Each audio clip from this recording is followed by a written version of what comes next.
This section is 3.07 literal equations. So some sample literal equations you can see here. These are also called formulas. They are when we have multiple variables and there are very few actual numbers. Sometimes there are numbers, sometimes there are not. So you can see, for example, y equals mx plus b has no numbers in it. But some others, like this top one, 4a plus 2t equals s. It's important to note that capital letters are different than lowercase letters. Here, maybe I'll make up another example here. You could have, say, 4a minus lowercase a equals b. That would be a literal equation or a formula. And in this case, the capital A and the lowercase a represent different variables. So just keep that in mind. And with no numbers or fewer numbers in an equation like these, we have to really focus on using the inverse operations in reverse order, which is reverse order of operations, which is PEMDAS. Remember, that means parentheses would go first, exponents, multiply and divide is the third step, add, subtract is the fourth and last step. That's the order of operations. When we are solving an equation, we go in the reverse order. So addition, subtraction, we do the inverse of whatever we see there first. Then it would be multiply and divide. We would do the inverse of whatever we see there next. We're not going to see any of these, but if there were exponents that we had to undo, we would do the inverse of an exponent, and then parentheses. Anything inside parentheses would actually be taken care of last. So, and then remember inverse operations. Those are things like adding and subtracting are inverses, multiplying and dividing are inverses. Those are the main ones that we'll be looking at. All right, so let's get right into the examples. So for this first one, well, for all of these, we'll be solving for x. Solving for x. And we need to do, so that means we want to get x alone, right? We want to get this x by itself. So that means I want to undo the whatever is on the same side of that x. So in this case, it's this plus c that we are wanting to undo. So we have to do the inverse of adding c, and that would be subtracting c. And whatever you do to one side, you also do to the other side. So you can see how it's very similar to solving a regular equation with numbers in it, but the plus c minus c, since they're inverses, they do cancel. We don't need to know what c equals to know that that will cancel. Now, this is where it's a little different. On the right side, r minus c, it's impossible to know what that equals because they're variables. We don't know what the number values are. So the best we can write is r minus c. And that is our new literal equation. It's finished because we have x alone on that left side. So we have solved for x. X is now rewritten as r minus c is what it can be equal to. Okay, on this other side, we have 5x equals m squared. So we want to get rid of the 5. And remember, when there's no symbol between two things, that means multiplication. So that's multiplying. The inverse of multiplication is division. So I will divide both sides by 5. Then that undoes the 5's, right? 5 divided by 5 becomes 1x, or that just leaves us with x. And same kind of thing on this right side. I can't actually calculate what m to the second power divided by 5 equals. So we just leave it like that, m to the second power divided by 5. But we accomplished our task. We got x alone on one side of the equal sign. Or we solved for x, as it says here.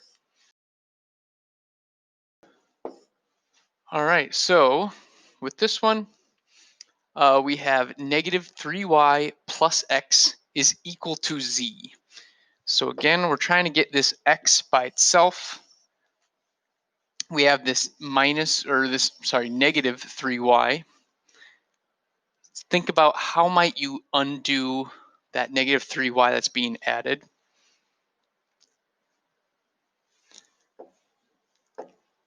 And the way we'll take care of this is add 3y.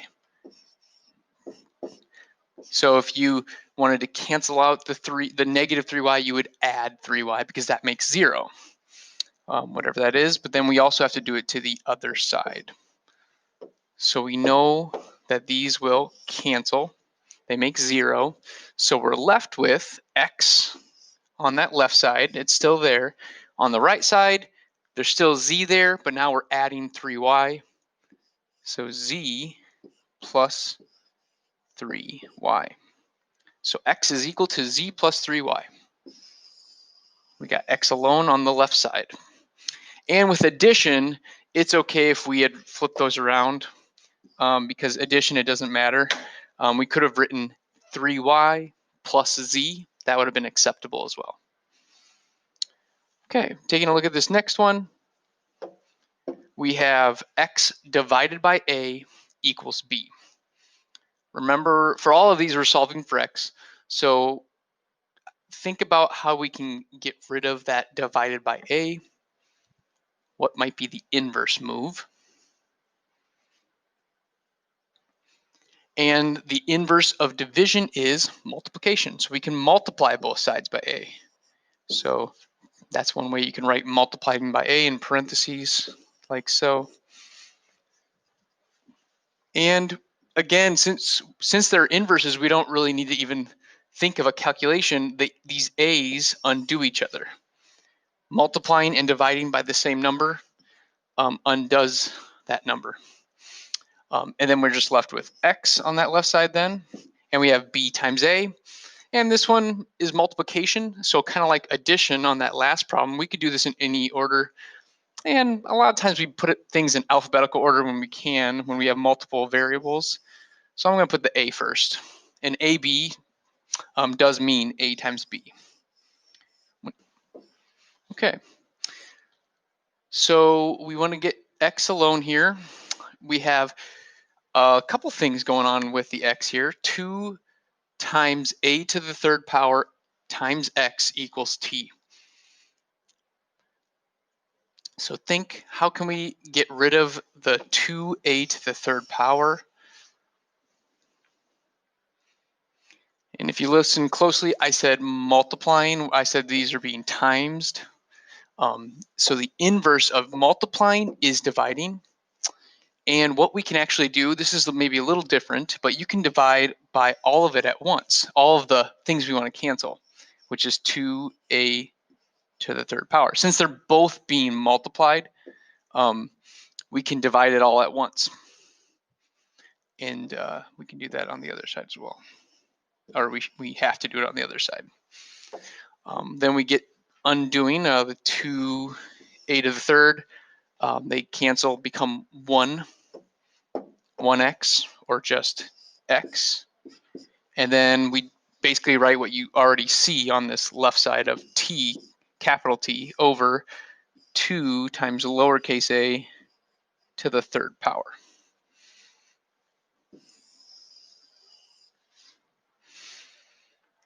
All right, this next one, notice that x is being divided by d plus r on the right side. It's equal to b on this left side. Think, what would be the inverse operation here to get x alone? And hopefully you're thinking multiplication because of the division that x is being divided. So we multiply, and it might not be super obvious, but we can actually multiply by this whole group that's on the bottom. Because that whole group is what's being divided, we can multiply by whatever d plus r is. Because d plus r does equal some number, we just don't know what it is. So multiply to cancel it out. You can, right now we're kind of thinking of d plus r as a single number, which we are allowed to, because if whatever d is plus whatever r is, you know, if we knew what those were, then it would be a single number. But we multiply this other side by d plus r as well. It's really important to keep it in parentheses since we're thinking of it as one unit here. Kind of crossed over into the other problem a little there. And since it's one single number, you know, when you multiply by a number and divide by that number, that cancels out. So d plus r cancels on the right side. And then on the left side, we have d plus r in parentheses, multiplying with the b on the outside of it, and that's equal to x. Now, there's one more step I would do to simplify this fully, because there is parentheses and we have something being multiplied on the outside of the parentheses. So think for a second, what property do we usually do when we see that?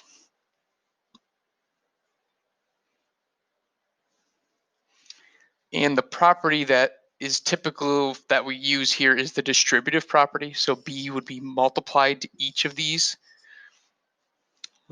And then, so our final result would be b times d, it's just bd, plus b times r, br.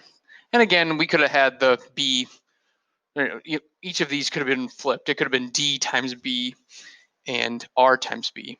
The order doesn't matter. And then that's equal to x. And then if you want to flip that around, some people like, it's important that they have the x on the left side, but that's not super important, but I'll just rewrite it that way. The most important part is that you get x isolated by itself. And all of these examples, I'm using x. That's another thing that doesn't have to be the case. You could be solving for a or solving for t or some other variable. But in these notes, I'm just doing x for what we're solving for. So taking a look at this next one in green here, a minus 4 equals x divided by w. It's important to remember that we're solving for x, especially on one like this where there's lots of different variables. So we want to get x alone. The only other thing here is dividing by w. So take a moment, think about what the inverse operation would be to do here.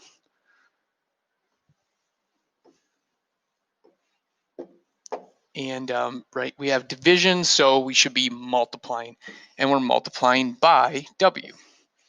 We have to do that also on the left side. So that's where you gotta be a little careful. We're multiplying this whole side by w.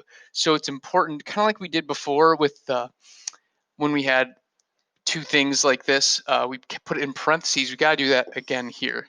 Right now we're thinking of a minus 4 as a single number. So when we multiply it by w, I don't have too much space over there, so I'm going to write my multiplying by w right here. Yeah, it's important to keep that a minus 4 in parentheses.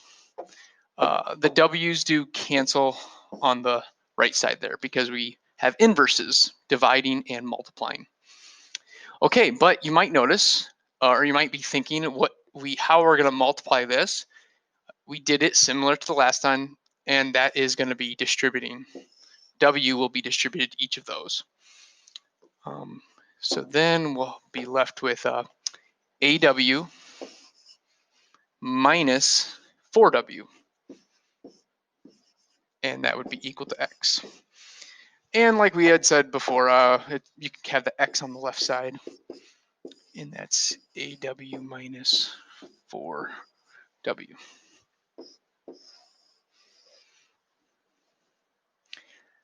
Okay, this next one, P is equal to X times, and then we've got a bunch of stuff in parentheses, 3C plus D to the second power, or we could say D squared. So with that, think about how are we going to undo that? This one's a little trickier, I'd say. Think about what's going on here and what is the inverse move.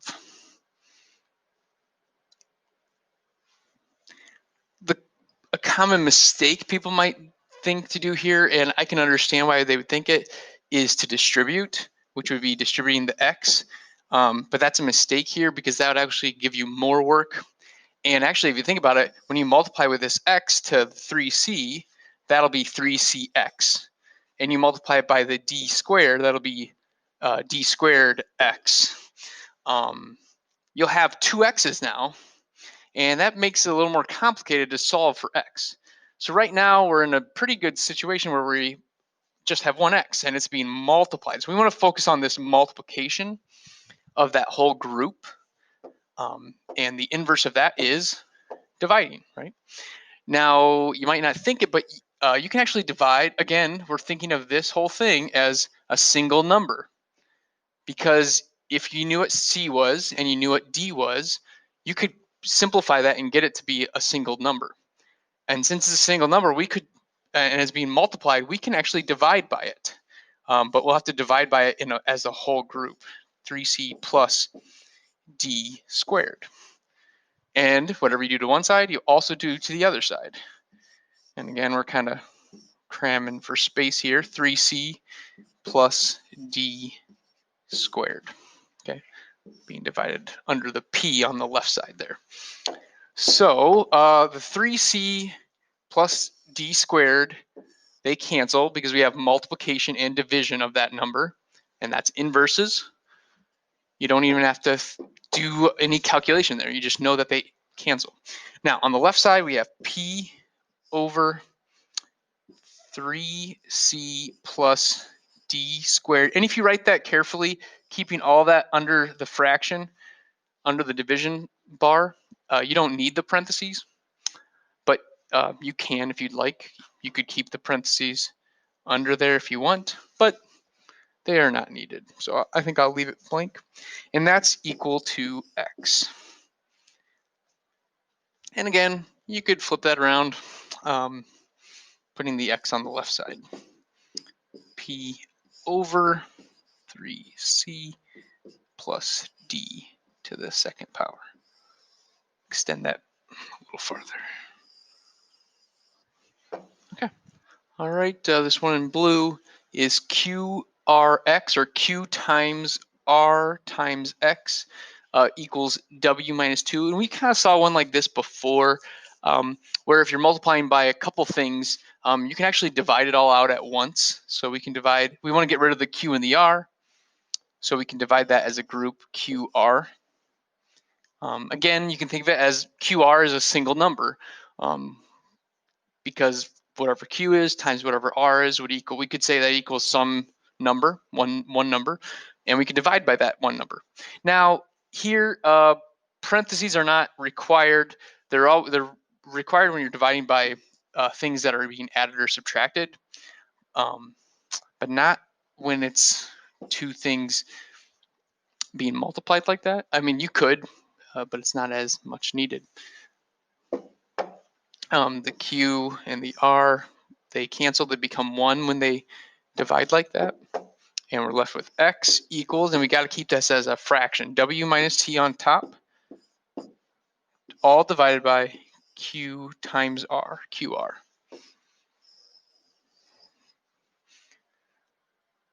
Okay. And this one, 3/5 X equals C. This may look familiar to something we've done in the past. Think about how we might do that one. We're trying to get X alone, meaning we got to get rid of that 3/5. And hopefully you were thinking about multiplying by the reciprocal, right? So to cancel a fraction in this kind of format, we can multiply by the reciprocal. In this case, the reciprocal means 5/3. We can also do that over here. Sometimes I'll write multiplication where it's in parentheses. This time I chose to use a dot to represent the multiplication. So here, the 5/3 times the 3/5, you could just remember, oh, hey, that cancels. Or if you remember, or if you want to write it out, that's a 15/15, and that's becomes 1. So that's why it cancels.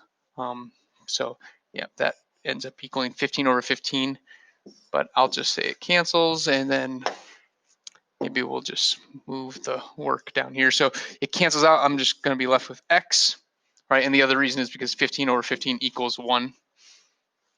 And then 1 times x is just x.